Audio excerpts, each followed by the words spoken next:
నమస్తే, వాస్తవం టీవీకి స్వాగతం. నేను మీ దండుగుల శ్రీనివాస్. సీఎం రేవంత్ రెడ్డికి అన్ని కష్టాలే.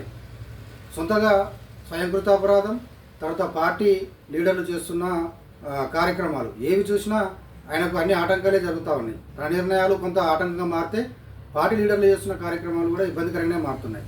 అసలు ఏం జరిగింది? రేవంత్ రెడ్డి హైడ్రా అని నెత్తినెత్తుకొని పులి మీద స్వారీ చేస్తున్నారనే వార్తా కథనాలు అందరి విశ్లేషణలు ఉన్నాయి. ఆయన ఒకసారి మొదలుపెట్టింది కాబట్టి ఇది ఆగొద్దు, ఆగితే మాత్రం ఇబ్బందికరంగా ఉంటుంది ప్రభుత్వానికి అని. సరే, అది కంటిన్యూ చేస్తున్నారు. ఇబ్బంది అయినా హైకోర్టు మొట్టికాయలు వేసినా అది ఆపేది లేదంటున్నారు.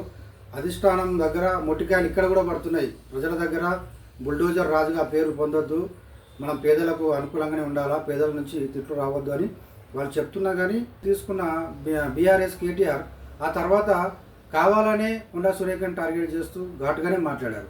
ఆమె రెచ్చిపోవాల్సింది కాదు, అంటే ఆమె అంత తీవ్రంగా స్పందించాల్సింది కాదు. ఆమె మంత్రి హోదాలో ఉన్నారు కాబట్టి.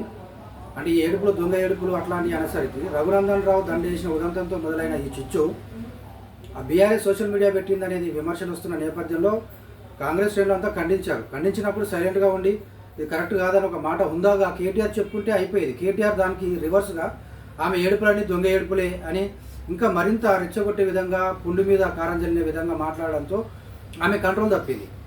కొండా సురేఖ కంట్రోల్ తప్పి రెండు చోట్ల, ఒక చోట కూడా కాదు, రెండు చోట్ల తీవ్రమైన ఆరోపణలు చేసింది కేటీఆర్ మీద. అతని టార్గెట్ చేస్తూ అనవసరంగా అక్కినేని ఫ్యామిలీని, నాగార్జున ఫ్యామిలీని లాగడం, రకుల్ ప్రీత్ సింగ్ని కూడా లాగడంతో వివాదం పెద్దగా అయిపోయింది.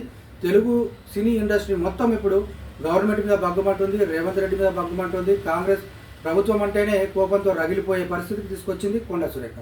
మొన్న కన్వెన్షన్ కూల్చివేతతోనే నాగార్జున అండ్ తెలుగు ఇండస్ట్రీ కొంత ఇబ్బందికరంగా చూసింది. కొంతమందికి నచ్చొచ్చింది ఆ ఇండస్ట్రీలో మంచిగా అయిందని. కానీ అరే ఇది ఇన్ని రోజుల నుంచి ఉన్న ఒకదాన్ని ఎట్లా చేసేసిండ్రు, రాగానే కేసీఆర్ ఉన్నాడు కదా, కేసీఆర్ తెలియదా, మరి ఆయన అన్ని చూసినవాడే, ఆంధ్రలో అంటే గిట్టనవాడే, మరి ఎందుకు ఊకున్నాడు, ఇప్పుడు ఏకంగా రేవంత్ రెడ్డి వచ్చి ఎందుకు చేస్తున్నాడు, అందులో చంద్రబాబు నాయుడుకు శిష్యులు లాంటివాడు, ఇవన్నీ డిస్కషన్ జరుగుతున్న నేపథ్యంలో కొండా సురేఖ మళ్ళీ తేనె తుట్టెను కదిపినట్టు తెలుగు ఇండస్ట్రీని బయటకు లాగింది. అందులో మహిళలు సమంత, రకుల్ ప్రీత్ సింగ్ ఇద్దరిని బయటకు లాగింది. సమంత పైన అయితే తీవ్ర ఆరోపణలు. ఏకంగా నాగార్జున కేటీఆర్ బ్లాక్మెయిల్కు తలొగ్గాడు, ఆమె అతని దగ్గరికి పంపించకపోతే విడాకులు తీసుకున్నారు అని చెప్పి చాలా వల్గర్గా, అంటే అంత ఆరోపణలు ఎవరు చేయరు, చీప్ కామెంట్ చేసి పల్షన్ అయిపోయింది కొండా సురేఖ. అందరు విమర్శలు ఎదుర్కొంటుంది, అందరు కూడా దుమ్మెత్తి పోశారు. అదంతా జరిగింది. అయితే దీనిపైన ఢిల్లీ దాకా పోయింది కథ. రాహుల్ గాంధీ దగ్గరికి ఏకంగా శుతిమెత్తగా నాగార్జున మందలిస్తే అమల అయితే చాలా ఘాటుగా ఇదేమి రాజకీయాలు, ఇంత నీచమా అని చెప్పి రాహుల్ గాంధీకి ఆమె మెసేజ్ పెట్టే వరకు పోయింది. రాహుల్ గాంధీ దగ్గర ఇప్పుడు పంచాయతీ ఉంది, దీన్ని సీరియస్గా తీసుకుంటుంది. కానీ ఇక్కడ ఏమైంది, ఒకప్పుడు సీఎం రేవంత్ రెడ్డి కేటీఆర్ మీద రకుల్ రావు అని పీసీసీ చీఫ్గా ఉన్నప్పుడు కామెంట్లు చేసిన ఉదంతాలు ఉన్నాయి. అంటే ముందు నాగాలి చక్కకపోతే వెనక నాగాలి చక్కకపోతుంది అన్నట్టు. ఇప్పుడు సీఎంగా ఉన్న రేవంతే ఒకప్పుడు రకుల్ రావు అని చెప్పి ఒక మహిళని, ఒక సినీ హీరోయిన్నే రచ్చకిడ్చే ప్రయత్నం చేశాడు. అప్పుడు మరి వీళ్ళేం తక్కువ తిన్నారంటే వీళ్ళకి ఇంకా కొంత ముందడి చేసి విపరీతమైన ఆరోపణలు చేశారు. ఇప్పుడు ఈమెను బర్తరఫ్ చేస్తే తప్ప కాంగ్రెస్కు జరిగిన డ్యామేజ్ పూడ్చలేమనే వాదన జరుగుతూ ఉంది కాంగ్రెస్ అధిష్టానంలో. మరి ఇప్పుడు ఏం చేయాలి? హైడ్రా మీదకి వెళ్ళి దిగే పరిస్థితి లేదు, పులి మీద స్వారీ. మూసీ దగ్గర నుంచి వెనక్కి వచ్చే ఆ పరిస్థితి లేదు, అది పులి మీద స్వారీ.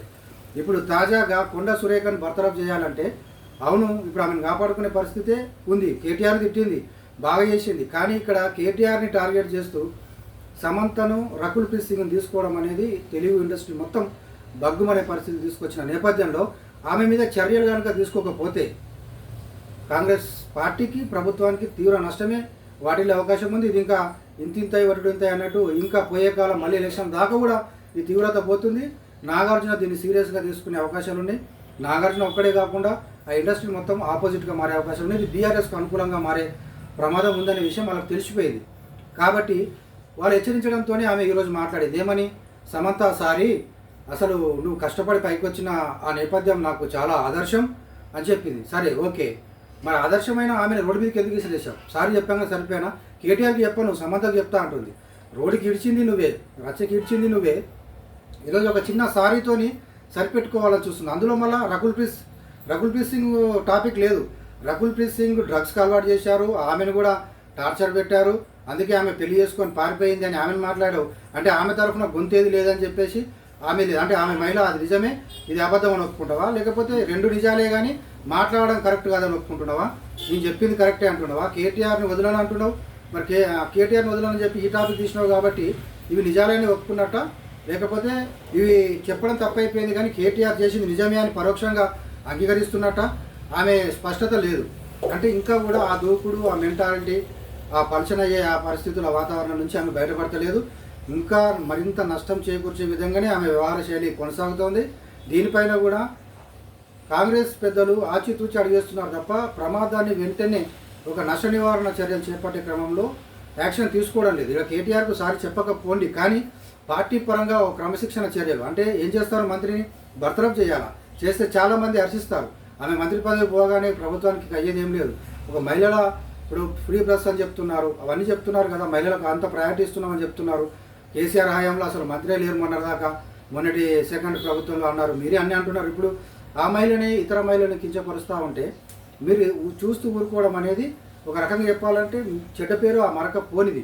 అది బర్తరఫ్ చేయడం ద్వారా ఆ ఆగ్రహము ఆ కోపాన్ని తగ్గించి కొంతలో కొంత ఉపశమనం కలిగించి వాళ్ళకు కూడా ఉపశమనం కలిగిస్తుందని అనుకోవచ్చు. కానీ అలా చేయడం లేదు, ఇంకా మీనమేషాలు లెక్కిస్తుంది. ఈ ప్రమాద తీవ్రత ఇంకా పెరుగుతూనే ఉంటుంది తప్ప తగ్గదు. దీన్ని బీఆర్ఎస్ తను క్యాచ్ చేసుకోవాలని అనుకుంటుంది కానీ బీఆర్ఎస్కు ఇది పోయే పరిస్థితిని కల్పించడం ఇష్టం లేదు. ఎవరికి? కాంగ్రెస్కు. ఆమెను బర్తరఫ్ చేయడం మూలంగా కాంగ్రెస్కు ఉన్న పలంగా ఉన్న ఈ తీవ్రత అనేది తగ్గుతుంది, కోపం అనేది తగ్గుతుంది. బీఆర్ఎస్కు మేలు జరుగుతుందా నష్టం జరుగుతుందా తర్వాత పక్కన పెట్టండి. మీకు నష్టం జరగకుండా ఫస్ట్ చూసుకోవడం అనేది ఇప్పుడున్న తక్షణ కర్తవ్యంగా గుర్తించాలి.